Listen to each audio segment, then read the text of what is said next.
حضرت عبداللہ بن عمر رضی اللہ تعالیٰ عنہ سے روایت ہے، انہوں نے کہا، جب مسلمان مدینہ آئیں تو اکٹھے ہو جاتے اور نمازوں کے اوقات کا انتظار کرتے، کوئی اس کا اعلان نہیں کرتا تھا۔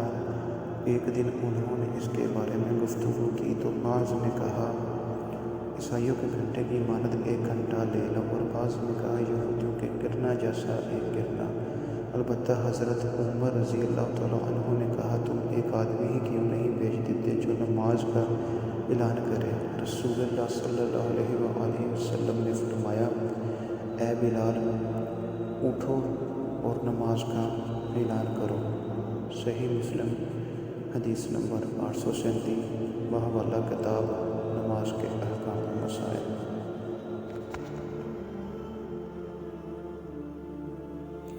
حضرت عبداللہ بن عمر بن عاص رضی اللہ تعالیٰ عنہ سے روایت ہے کہ انہوں نے نبی صلی اللہ علیہ وسلم کو سنا، آپ فرما رہے تھے، جب تم مؤذن کو سنو تو اس طرح کہو جیسے وہ کہتا ہے، پھر مجھ پر درود بھیجو، کیونکہ جو مجھ پر ایک دفعہ درود بھیجتا ہے اللہ تعالیٰ اس کے بدلے میں اس پر 10 رحمتیں نازل فرماتا ہے۔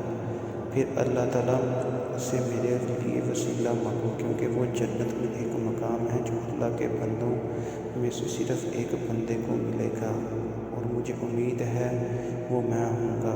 چنانچہ جس نے میرے لیے وسیلہ طلب کیا اس کے لیے میری شفاعت واجب ہو گئی۔ صحیح مسلم، حدیث نمبر 850، بحوالہ کتاب نماز کے احکام و مسائل۔